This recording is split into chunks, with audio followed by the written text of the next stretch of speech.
Somewhere in a Google lab in March 2026, a group of quantum researchers ran a calculation that quietly ended a decade of false comfort. Because the math they published showed that the encryption protecting your anonymity online could fall to a machine far smaller than anyone had promised was safe. For years, security experts told the world that quantum computers capable of breaking real-world encryption would need millions of physical qubits, a number so enormous that the threat felt like science fiction reserved for the next generation. That comfort is gone now. The new research shows a quantum computer with fewer than 500,000 physical qubits, roughly 10 times smaller than earlier estimates, could crack elliptic curve encryption in minutes. And elliptic curve encryption is not some obscure academic tool. It is the exact mathematical backbone protecting Bitcoin, Ethereum, and large parts of the private communication systems that millions of people rely on every single day. And if you think this is only a cryptocurrency problem, you're about to learn why the Tor network, the very tool that journalists, dissidents, whistleblowers, and privacy seekers around the world trust to hide their identity, is standing on the exact same cracked foundation. Tor works by wrapping your internet traffic in multiple layers of encryption and bouncing it through a chain of volunteer-run servers scattered across the globe, so that no single node ever knows both who you are and what you are doing at the same time. It is often described as the onion router because your data gets peeled layer by layer as it passes through relay after relay. And by the time it reaches its destination, tracing it back to the original sender becomes almost impossible using classical computing power. This system has protected people living under authoritarian regimes, protected sources talking to investigative reporters, and protected ordinary citizens who simply do not want every click of their life logged, sold, and stored forever. But the encryption schemes underneath Tor, specifically RSA and Diffie-Hellman key exchange, were built decades ago on a simple bet. The bet that no computer, ever, would be fast enough to solve the mathematical problems those systems depend on. Quantum computing was designed from day one to break exactly that kind of bet, and researchers have now confirmed that the bet is failing faster than anyone predicted. Think about how deeply people around the world have come to rely on this promise of invisibility. Human rights workers and countries use Tor to communicate with the outside world without exposing their location. Investigative journalists build entire source protection systems around the assumption that a whistleblower reaching out through Tor cannot later be identified and punished. Ordinary people living under heavy surveillance regimes use it just to read news that their government has blocked, trusting that the layers of encryption wrapped around their traffic are mathematically unbreakable for as long as they need that protection to last. That last part is the quiet promise.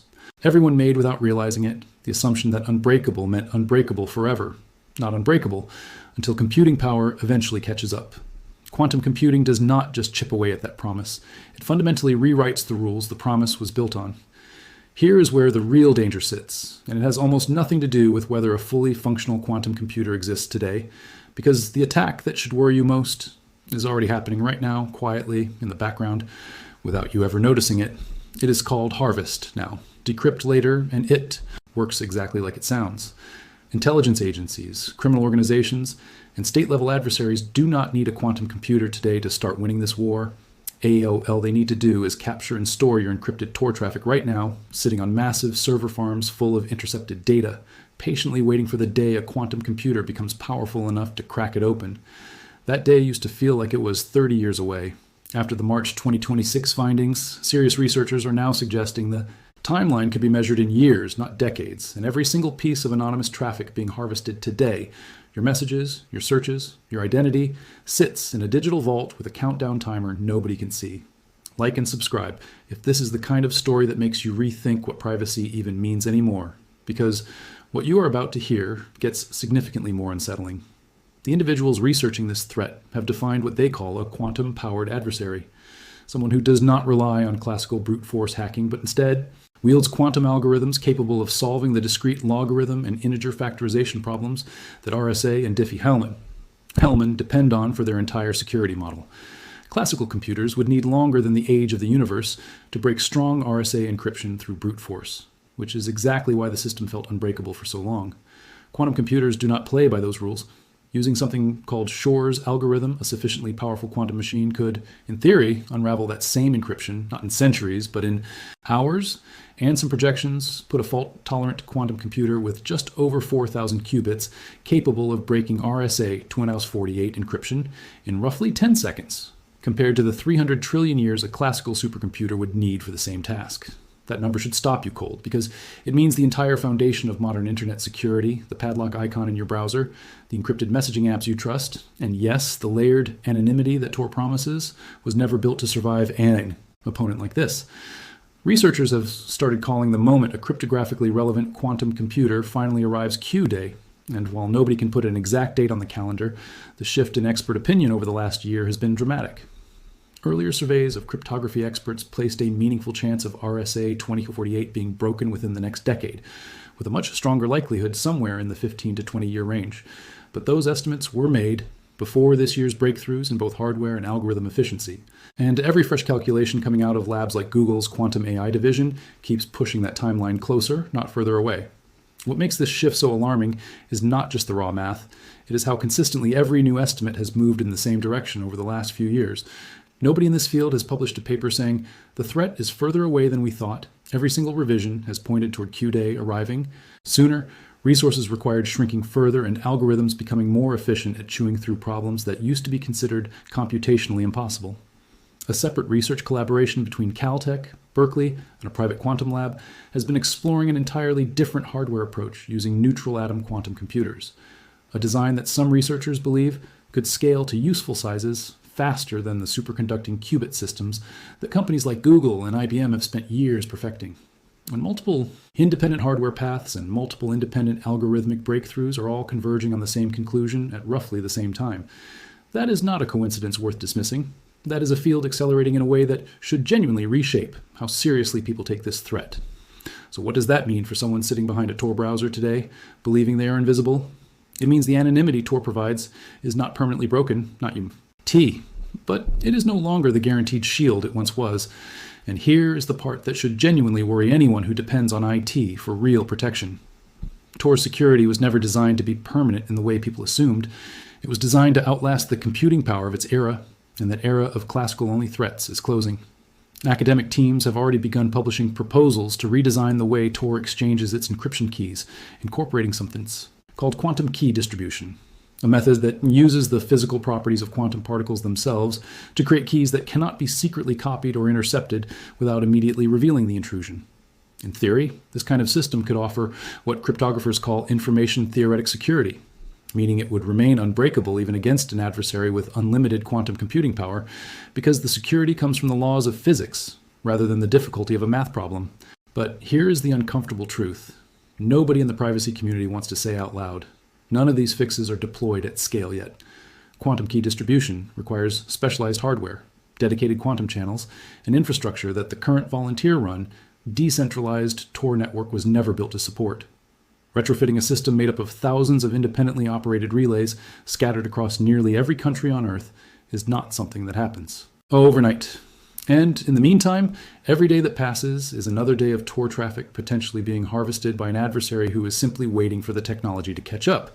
Some newer research proposals try to buy time in cleverer ways, splitting a single session key into multiple independent encrypted fragments and routing each fragment through a completely different temporary path across the Tor network, so that an attacker would need to simultaneously compromise several separate circuits just to reconstruct a single key. It is a smart stopgap, but a stopgap is still not a permanent fix, and everyone working in this field knows it. Meanwhile, the hardware side of this race is accelerating in ways that should make anyone paying attention deeply uncomfortable. IBM has publicly stated its ambition to demonstrate genuine quantum advantage over classical supercomputers in specialized applications this year, with an even more powerful fault-tolerant quantum system targeted for 2029.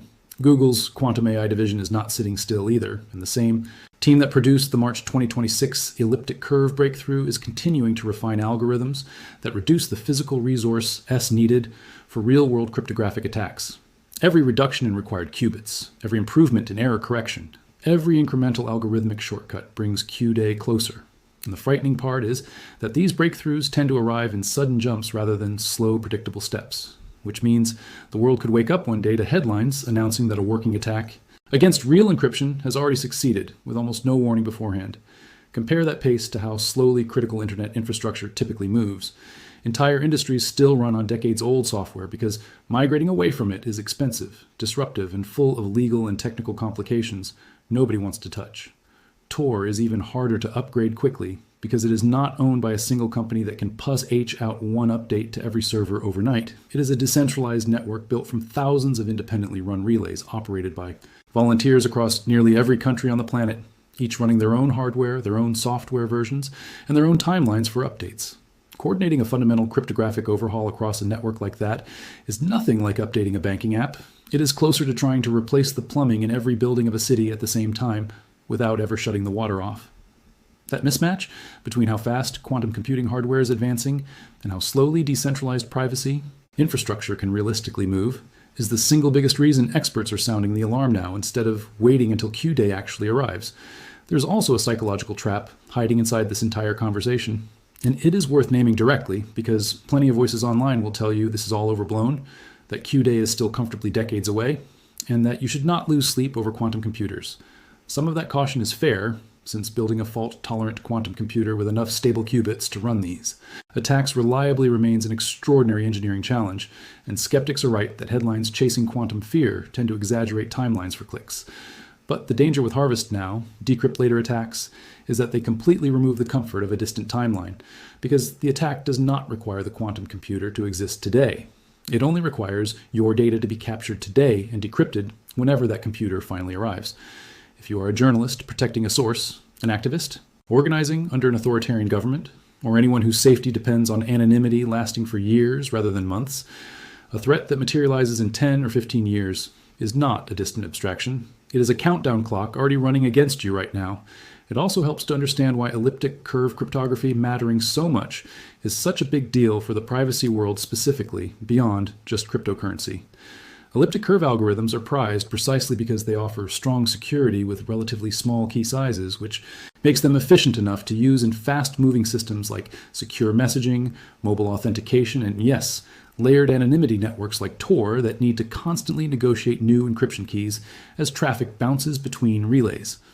That efficiency, the very thing that made elliptic curve cryptography so widely adopted across the privacy and security world over the last 15 years, is exactly what the March 2026 research targeted, showing that the mathematical shortcuts quantum algorithms exploit apply just as effectively to these smaller, faster key systems as they do to older, bulkier ones. In other words, the systems that privacy tools chose specifically because they were modern and efficient turned out to share the same fundamental weakness as the older systems everyone assumed they were improving on. None of this technology exists in a vacuum either, because every year that passes without a coordinated global response to this threat is a year where more sensitive data gets swept up and archived by whoever is patient enough to wait for the decryption key to eventually arrive. Encrypted medical records, legal communications, government cables, corporate trade secrets, and yes, anonymous political speech routed through Tor, all of it is potentially being vacuumed up right now by adversaries who understand something most casual internet users do not, that patience is the only tool required to eventually win this particular fight. The technology to break the encryption does not need to exist the day the data is captured. It only needs to exist eventually. And given how consistently every research breakthrough this year has pushed that eventual date closer rather than further away, patience is looking like a winning strategy for whoever is willing to play the long game. This is exactly why the conversation around post-quantum cryptography has exploded over the last 2 years, with governments, tech companies, and privacy-focused developers racing to migrate critical System S toward encryption algorithms specifically designed to resist quantum attacks. Some privacy-focused email and communication services built specifically for the Tor network have already begun implementing post-quantum cryptographic protections on their own infrastructure, layering quantum-resistant early defense, while the broader Tor protocol itself works through its much larger and slower redesign process. It is a patchwork response for now, individual services making their own moves rather than a single coordinated overhaul, but it shows the privacy community is not standing still while this threat approaches. Governments are treating this with a seriousness that tells you everything about how real the threat actually is. National standards. Bodies have already finalized new post-quantum cryptographic algorithms meant to replace RSA and elliptic curve systems across critical infrastructure, banking, and government communication. Financial institutions holding decades' worth of sensitive transaction data are quietly beginning multi-year migration plans.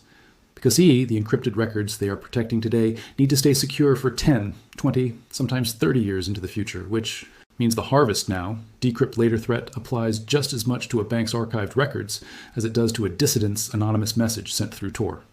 when virtually unlimited resources are treating this as urgent enough to spend years and billions of dollars migrating away from current encryption standards, that alone should tell casual internet users everything they need to know about how seriously this threat is being taken behind closed doors, even while most of the public conversation online still treats quantum computing as a distant curiosity.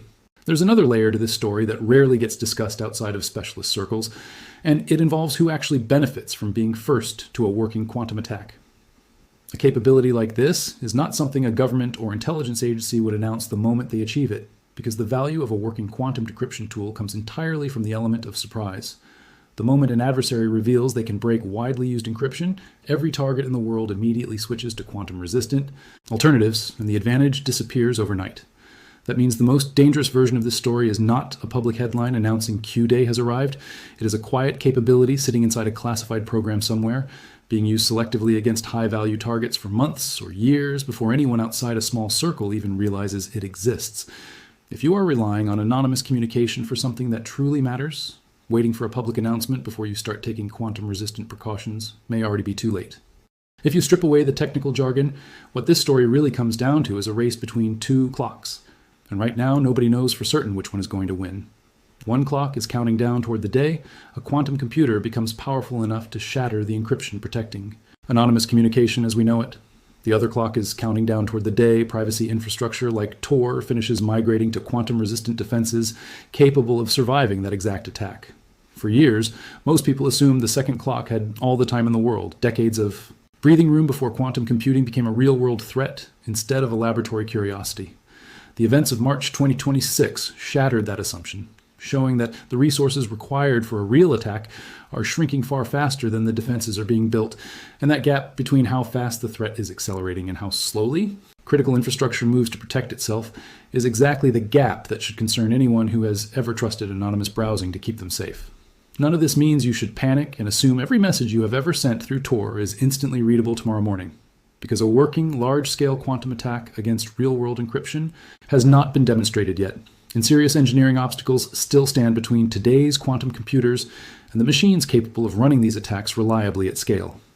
But it absolutely means the old assumption that anonymity built on RSA and Diffie-Hellman encryption will simply last forever, because no computer could ever break it is no longer a safe bet to make. The ground beneath digital privacy is shifting. The timeline keeps getting shorter with every new research paper, and the systems people depend on for real-world safety are only just beginning to adapt to a threat that used to feel like fiction and is quickly becoming a countdown clock nobody can stop watching. So if you made it this far, you now understand something most people using Tor every single day have absolutely no idea about, that the very technology promising to make them invisible online is quietly racing against a mathematical clock that keeps ticking faster every year. Like and subscribe if you want to stay ahead of stories like this before they hit the mainstream headlines, because the gap between what quantum computers can already do and what most people assume they can do is closing faster than almost anyone in the public conversation is willing to admit. Drop a comment telling me whether you think Tor and the broader privacy ecosystem will actually finish migrating to quantum-resistant encryption before Q-Day arrives, or whether the Harvest, now decrypt later threat, has already quietly compromised more anonymous communication than anyone realizes. Subscribe, turn on notifications, and stay with this channel because this quantum encryption race is only just getting started, and the next major breakthrough could rewrite everything you think you know about online anonymity overnight.